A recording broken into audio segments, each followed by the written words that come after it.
Hello friends, आज की video में एक बार फिर से हम देखेंगे पजल और सिटिंग अरेंजमेंट के क्वेश्चंस। ये इसका पार्ट 2 है, यानी कि भाग 2 है। इसके पहले पार्ट 1 में हमने देखा था, पजल अलग वीडियो में देखा था और सिटिंग अरेंजमेंट अलग वीडियो में देखा था। लेकिन दोनों चीजें एक दूसरे से मिलती जुलती होती हैं और दोनों चीजें इंपॉर्टेंट है। आपके रीजनिंग टॉपिक अगर देखा जाए तो ये दोनों चीजें मिला के आपका 50% से ज्यादा क्वेश्चंस को कवर करती हैं। यानी कि अगर IBPS RRB क्लर्क की बात करें तो 40 नंबर में से ये 25 नंबर के अराउंड आती हैं, तो समझ सकते हैं कितने इंपॉर्टेंट दोनों टॉपिक हैं। और अब से हम जब देखेंगे पजल देखेंगे या फिर सिटिंग अरेंजमेंट देखेंगे तो दोनों चीजें साथ में देखेंगे। तो चलिए दोस्तों, पढ़ना शुरू करते हैं।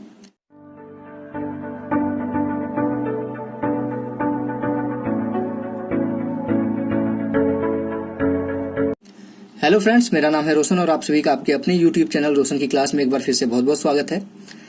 आज हम देखेंगे एक क्वेश्चन पजल का और एक क्वेश्चन सिटिंग अरेंजमेंट का, और दोनों जो हमारा लेवल होगा क्वेश्चंस का वो IBPS RRB क्लर्क लेवल का होगा। यानी कि बहुत ज्यादा हार्ड क्वेश्चन नहीं होगा। बहुत ज्यादा हार्ड का मतलब कि बहुत ज्यादा वेरिएबल नहीं होंगे, दो वेरिएबल मैक्सिमम होंगे इसमें। अब कठिन या सरल कुछ नहीं होता, बस उसी में वेरिएबल की क्वांटिटी बढ़ा देते हैं। अगर 2 वेरिएबल की जगह 3 वेरिएबल कर दें या 4 वेरिएबल कर दें तो वो थोड़ा सा कॉम्प्लिकेटेड हो जाता है। लेकिन अगर आप लोग सिंपल क्वेश्चंस की अगर डेली बेसिस पे यहाँ पे तैयारी कर रहे हैं तो कठिन क्वेश्चन कुछ नहीं होता, सिर्फ पैटर्न वही फॉलो करना होता है और सारी चीजें होती चली जाती हैं। तो चलिए दोस्तों, देखते हैं देर न करते हुए पहला क्वेश्चन। अब आपका ये काम है कि वीडियो को रोकिए और क्वेश्चन को नोट करिए। पूरा क्वेश्चन आपको दिख रहा होगा इस समय। वीडियो को आप इस समय पॉज कर लीजिएगा, यानी कि रोक लीजिएगा। वीडियो के यहाँ पे जो क्वेश्चन दिख रहा है आपको वो सारा नोट कर लीजिएगा। उसके बाद कोशिश करिए इस क्वेश्चन को खुद से सॉल्व करने की विदिन 2 मिनट। 2 मिनट के अंदर इस क्वेश्चन को सॉल्व करने की कोशिश करिए। अगर 2 मिनट में ये क्वेश्चन नहीं कर पा रहे हैं आप तो कहीं ना कहीं आप स्लो हैं पजल के क्वेश्चंस को सॉल्व करने में। तो चलिए दोस्तों, आशा करता हूं आप सॉल्व कर चुके होंगे। अब आपका सही है या गलत है उसको चेक करने के लिए वीडियो को आगे देखिए। मैं यहाँ पे आपको जो तरीका बताता हूँ, पहले वीडियो से जो तरीका बताते आ रहा हूँ वही तरीका यहाँ पे भी फॉलो करेंगे। एक से ज्यादा पॉसिबिलिटी बनती है पजल या सिटिंग अरेंजमेंट में, तो हम पहले से ही मान के चलेंगे कि 2 हम यहाँ पे पॉसिबिलिटी लेके चलेंगे। अब क्वेश्चन मैं ऊपर कर रहा हूँ, क्वेश्चन आपने नोट कर लिया होगा। मैं इसको सोच रहा हूँ कि अब इसको ऊपर कर देते हैं। अब यहाँ पे मैंने पहले से आप लोगों के लिए बना रखा है कि यहाँ पे क्वेश्चन में बोल रखा है कि 7 लोग हैं लेकिन 8 मंजिला मकान में रहते हैं। यानी कि 7 ही लोग को बैठाना इस 8 मंजिल के जो बिल्डिंग है उसमें 7 लोग को बैठाना, तो जाहिर सी बात है कि एक फ्लोर जो है वो खाली रहेगा। ठीक, और इसमें जो ग्राउंड फ्लोर है उसको बोला है कि जो ग्राउंड फ्लोर है वो नंबर 1 है और जो टॉप मोस्ट फ्लोर है वो नंबर 8 है। कभी कभी इसलिए यहाँ पे कंफर्म कर देते हैं क्योंकि कभी कभी ये 0 से भी शुरू कर देते हैं। तो क्वेश्चन को जरूर पढ़ा करिए वहां पे बोल क्या रहा है। उसके बाद काफी लेंदी क्वेश्चन नहीं है, 2-3 चीजें हैं इसमें। अगर उसको सही से रख देते हैं आप तो क्वेश्चन आराम से बन जाएगा। इसमें सबसे पहले बोल रहा है कि P और Q के मध्य एक व्यक्ति बैठा है। यहाँ पे P जो है वो उसके बारे में सारी चीजें यहाँ पे क्लियर करके रख दिया है, जिससे ये क्वेश्चन बहुत ही सरल हो गया है। यहाँ पे बोला है कि P और Q के मध्य में एक व्यक्ति बैठा है, तो ये तो कंफर्म हो गया। अगर इतना ही बोल देता तो हमको करना पड़ता इस तरीके से, P और Q के बीच में एक बैठाना पड़ता। ये कंफर्म नहीं था कि Q ऊपर है या P ऊपर है, तो इस तरीके से हमको मानना पड़ता। लेकिन यहाँ पे आगे बोल दिया है कि P जो है वो 4th फ्लोर पे बैठा है, यानी कि हमको P यहाँ पे बैठा देना है। कंफर्म हो गया ये। और ये भी बोल दिया है कि Q जो है वो P के ऊपर नहीं है। जब Q P के ऊपर नहीं है तो जाहिर सी बात है कि Q P के नीचे होगा और एक लोग के उसके बीच में बैठना है, तो जाहिर सी बात है कि Q कहाँ पे आ जाएगा, आपका 2nd फ्लोर पे आ जाएगा। दोनों में साथ में करते चलते हैं। ठीक, अब ये हो गया, पहला कंडीशन यहाँ पे पूरा हो गया। ये कंफर्म था तो हमने इसको इसमें डायग्राम में रख दिया। अब ये बोला है दूसरा यहाँ पे स्टेटमेंट कि यस के नीचे 6 व्यक्ति रहते हैं। टोटल 7 व्यक्ति हैं और यस के नीचे 6 व्यक्ति हैं, यानी कि यस जो है वो यस को भी अगर मिला दे तो 7 लोग हो गए। और बोला गया है कि यस के नीचे 6 लोग रहते हैं, तो जाहिर सी बात है कि यस सबसे ऊपर बैठा है। अब सबसे ऊपर बैठा है का मतलब ये नहीं कि हम इसको टॉप मोस्ट फ्लोर पे बैठा दें। यहाँ पे भी 2 कंडीशन बनेगी आपकी, या तो यस यहाँ पे बैठेगा या तो यस यहाँ पे बैठेगा।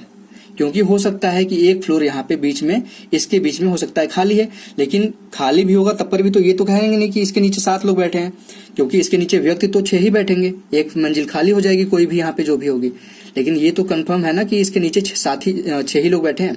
और यहाँ पे भी अगर ये वाला फ्लोर खाली हो जाता है तो नीचे 6 व्यक्ति बैठ जाएंगे इसके। यहाँ पे एक कंडीशन ये था जो ध्यान में देने वाली थी बात। अब इसके बाद बोला है R और U के मध्य 3 व्यक्ति रहते हैं। R और U के बीच 3 लोग रहते हैं तथा R U के नीचे नहीं रहता, यानी कि R जो है वो ऊपर है, इसके बीच में 3 लोग रहते हैं और यू है यहाँ पे, यानी कि टोटल अगर मिला दे सबको तो 5 लोग हो गए। अब यहाँ पे हम कहाँ पे आर और यू रख सकते हैं, जहाँ पे आर ऊपर आए और उनके बीच में 3 लोग आए और यू नीचे आए। अब यहाँ पे अगर देखें आर यहाँ पे अगर हम रखते हैं तो 1 2 3 यहाँ पे यू आ सकता है, ठीक। यहाँ पे हम यहाँ पे कर लेते हैं एक कंडीशन और यहाँ पे हम ड्रॉ कर सकते हैं, क्योंकि यहाँ पे कभी कभी कंडीशन और एक्स्ट्रा बन जाती है जिसको हमको ड्रॉ करने के लायक जगह छोड़े रखनी चाहिए। तो यहाँ पे आपने देख लिया कि यहाँ पे एक कंडीशन और बन सकती है, जहाँ पे यस तो सबसे ऊपर है, यहाँ पे कंफर्म हो गया, पी यहाँ पे है और क्यू यहाँ पे है। लेकिन यहाँ पे बोल रहा है आर और यू के बीच में 3 लोग हैं, तो आर को अगर हम यहाँ पे रखते हैं 1 2 3 तो यू यहाँ पे आ जाएगा, ठीक। और इसमें आर कहाँ पे रख सकते हैं, आर यहाँ रखेंगे तो 1 2 3 यू यहाँ नहीं आ सकता, आर यहाँ पे रखेंगे तो 1 2 3 यू यहाँ पे नहीं आ सकता। तो आर यहाँ पे अगर रखें तो 1 2 3 आर यहाँ पे हम रख दिए 1 2 3 और यू यहाँ पे आ गया, ठीक। ये भी हो गया। अब इसमें कैसे रख सकते हैं, देखिए यहाँ पे तो रख चुके हैं हम इस वाली कंडीशन में, सेम ये कंडीशन इससे मिलती है। तो यहाँ पे अब आर कहाँ रख सकते हैं, आर यहाँ रख सकते हैं क्या, 1 2 3 यहाँ नहीं रख सकते क्योंकि यू यहाँ नहीं आ सकता। तो आर को अगर हम यहाँ पे रखें फिर से इस कंडीशन में तो यू हमारा यहाँ पे आ जाएगा 1 2 3 और इसके नीचे यू आ गया। तो यहाँ पे देख लीजिए इसका ये भी चीज फिक्स थी, तो यहाँ पे हमने रख दिया कंडीशन बना के तीसरा।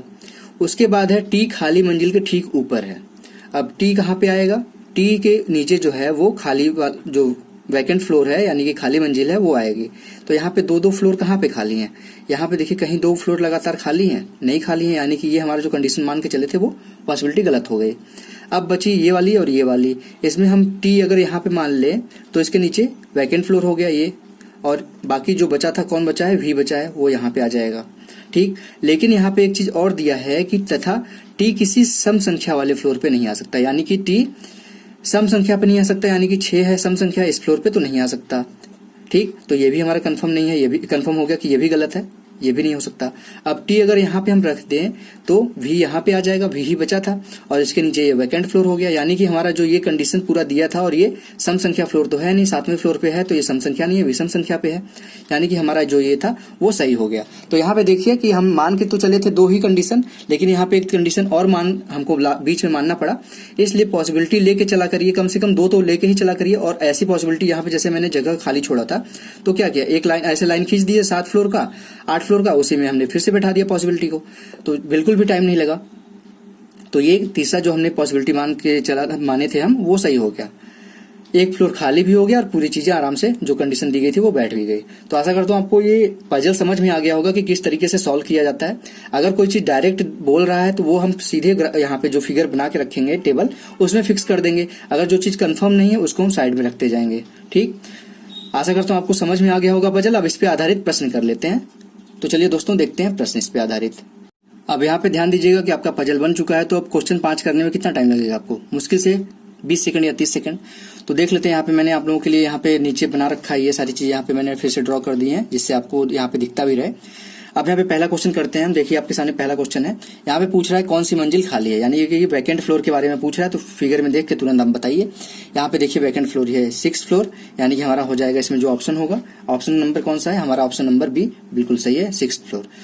इसके बाद दूसरा क्वेश्चन यहाँ पे है 7th यानी कि 7वीं मंजिल पर कौन रहता है। 7वीं मंजिल पे कौन है, यहाँ पे देख लीजिए 7वीं मंजिल पे यहाँ पे टी है, तो हमारा ऑप्शन कौन सा है टी का, हमारा ऑप्शन नंबर सी बिल्कुल सही है। इसके बाद तीसरा क्वेश्चन है यहाँ पे वी और टी के मध्य कितने व्यक्ति हैं।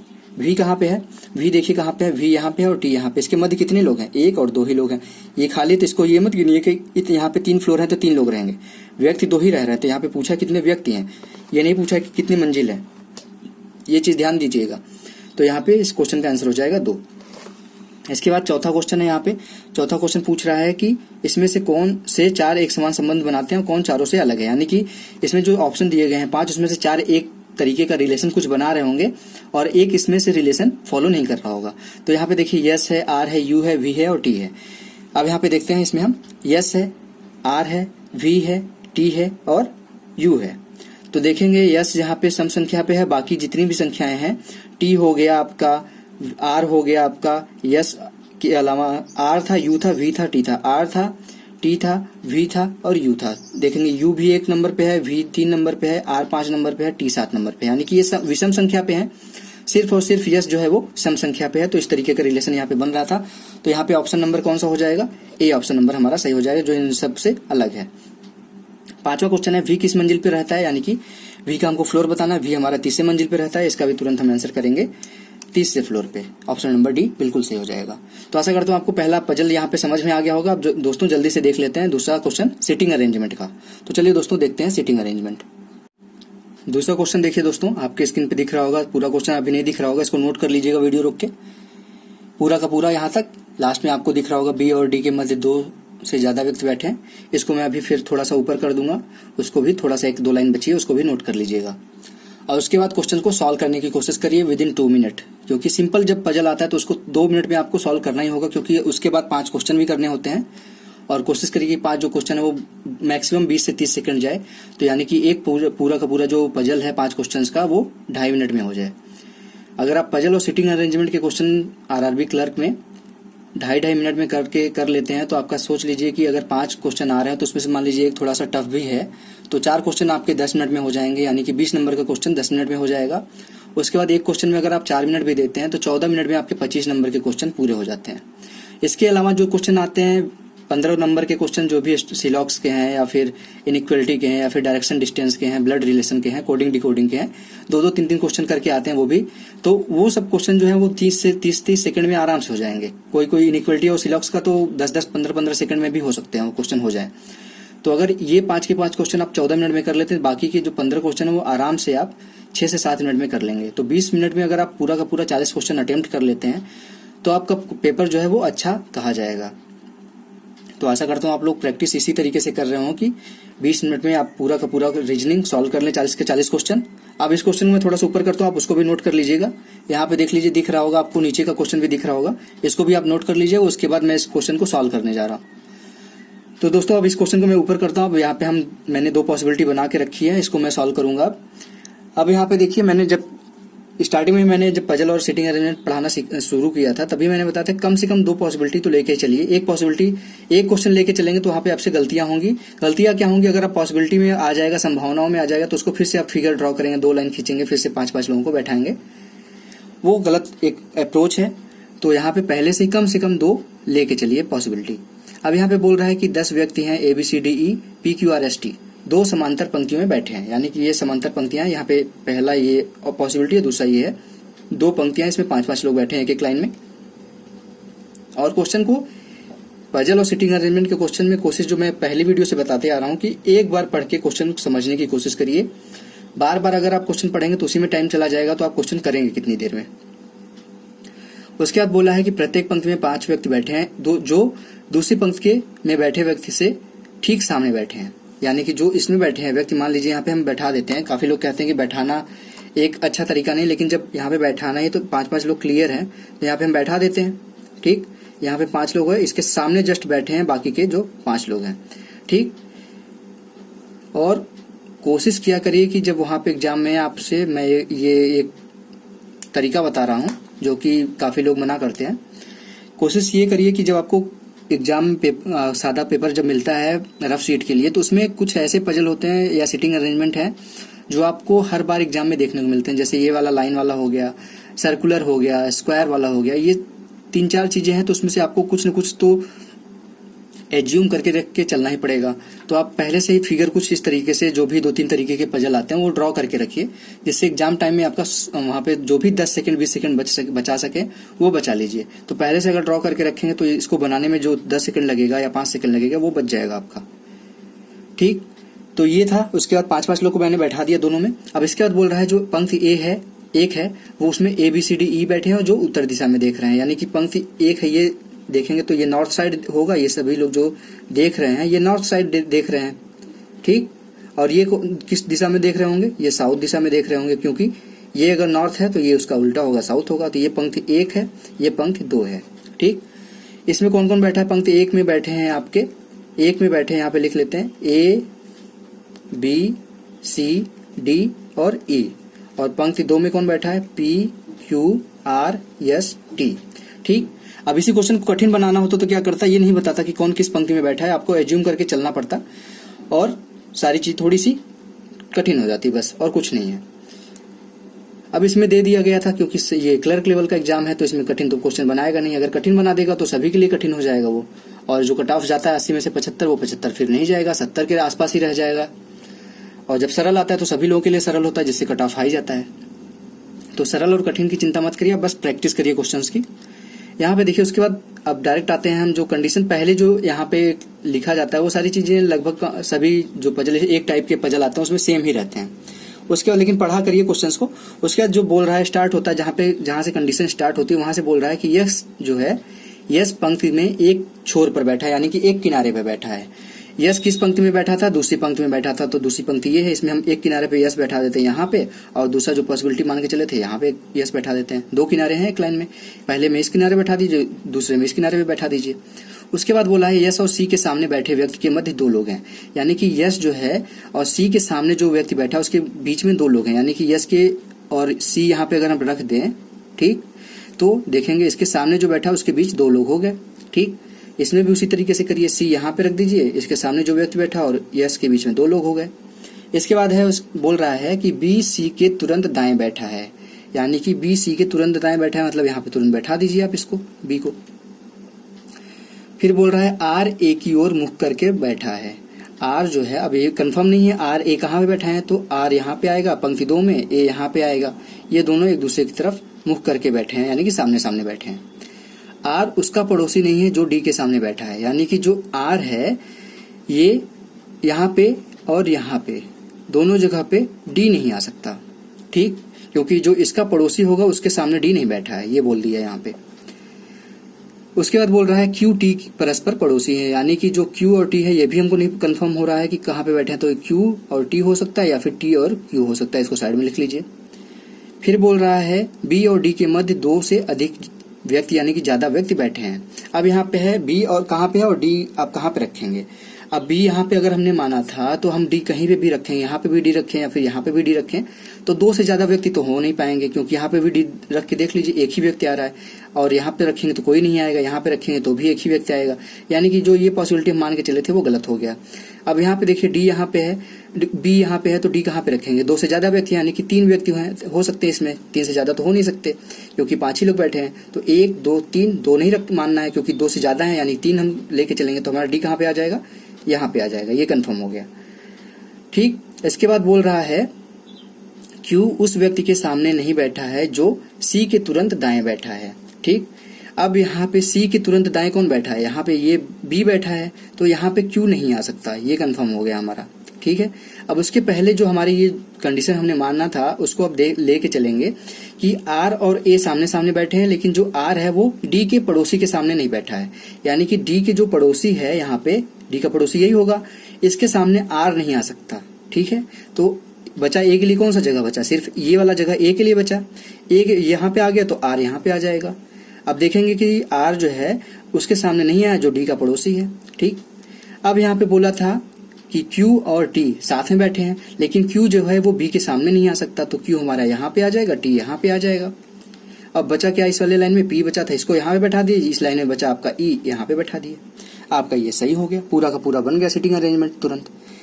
आशा करता हूँ आप लोगों को ये सिटिंग अरेंजमेंट कैसे सॉल्व किया गया उसको वो समझ में आ गया होगा। पैटर्न जो मैंने यहाँ पे अप्रोच जो है वो आपने फॉलो किया होगा। सिर्फ यही अप्रोच फॉलो करिए दोस्तों, देखेंगे कि क्वेश्चन बहुत ही जल्दी अगर प्रैक्टिस करके जाते हैं तो 2 मिनट तो बहुत ज्यादा बता रहा हूँ, 2 मिनट से कम में टाइम में भी ऐसे पजल बन जाते हैं। अब इसके ऊपर आधारित कुछ प्रश्न कर लेते हैं दोस्तों। तो चलिए दोस्तों, पहला क्वेश्चन आपको यहाँ पे मैं दिखाता हूँ। यहाँ पे पहला क्वेश्चन है, ए के तुरंत दाएं कौन बैठा है। अब यहाँ पे देखिए ए कहाँ पे है, ए यहाँ पे है, ए के तुरंत दाएं कौन बैठा है? सी बैठा है, यानी कि इस क्वेश्चन का आंसर हो जाएगा। यहाँ पे देखेंगे कोई ऑप्शन नहीं मैच कर रहा तो इनमें से कोई नहीं हो जाएगा। कभी कभी एग्जाम में लोगों को इस तरीके के ऑप्शन दिख जाते हैं कि कोई ऑप्शन नहीं मैच कर रहा है, तो सोचते हैं कहीं मेरा जो सीटिंग अरेंजमेंट है वो गलत तो नहीं बन गया। लेकिन अगर आपने सही तरीके से बनाया है, सही अप्रोच अपनाया है और आपको लग रहा है कि पूरा सही है, तो आप क्यों कॉन्फिडेंट नहीं है? आपको कॉन्फिडेंट होना चाहिए। अगर इसमें से कोई ऑप्शन नहीं दिख रहा है तो इसमें से 5वां ऑप्शन ये भी तो लिखा है कि इनमें से कोई नहीं, तो हो सकता है कि इनमें से कोई नहीं ऑप्शन हो। आप कॉन्फिडेंट रहिए वहां पे। थोड़ा सा भी अगर आपका कॉन्फिडेंस लूज हुआ तो आपका पेपर चला जाएगा, खराब हो जाएगा। इसलिए वहां पे अगर आप कोई चीज करते हैं तो वहां पे कॉन्फिडेंस से करिए, गलती मत करिए, और ये तभी होगा जब आप घर पे बहुत ज्यादा प्रैक्टिस करके जाएंगे। तो ये पहला क्वेश्चन हो गया। अब दोस्तों देखते हैं दूसरा क्वेश्चन। अब दूसरा क्वेश्चन देखिए जल्दी से। जो व्यक्ति पी के सामने बैठा है उसके दाएं दूसरे स्थान पर कौन बैठा है? अब यहाँ पे ये भी समझना होता है कि क्वेश्चन पूछ क्या रहा है। अब यहाँ पे बोल रहा है जो व्यक्ति पी के सामने बैठा है, यानी कि पी के सामने कौन बैठा है? बी के सामने ये बैठा है। अब बोल रहा है उसके दाएं दूसरे स्थान पर कौन बैठा है, दाएं दूसरे स्थान पर ये बैठा है सी। तो हमारा ऑप्शन नंबर कौन सा हो जाएगा इसमें, ऑप्शन नंबर हमारा ए बिल्कुल सही हो जाएगा। ठीक, अब तीसरा क्वेश्चन जल्दी से करते हैं। क्यू और डी के सामने बैठे व्यक्ति के मध्य कितने लोग हैं। क्यू और डी के सामने, क्यू ये हो गया और डी के सामने कौन बैठा है, डी के सामने यस बैठा है, इसके मध्य कितने लोग हैं, 2 लोग हैं। तो हमारा ऑप्शन कौन सा सही हो जाएगा, बी ऑप्शन सही हो जाएगा। तीसरा क्वेश्चन हो गया। अब चौथा क्वेश्चन देखते हैं। इनमें से 4 एक समान संबंध बनाते हैं, इनमें से भिन्न कौन है। अब 5 ऑप्शन में से 4 एक तरीके के होंगे और एक अलग होगा। इसमें से आपको पहचानना है कि क्या समानता है चारों में।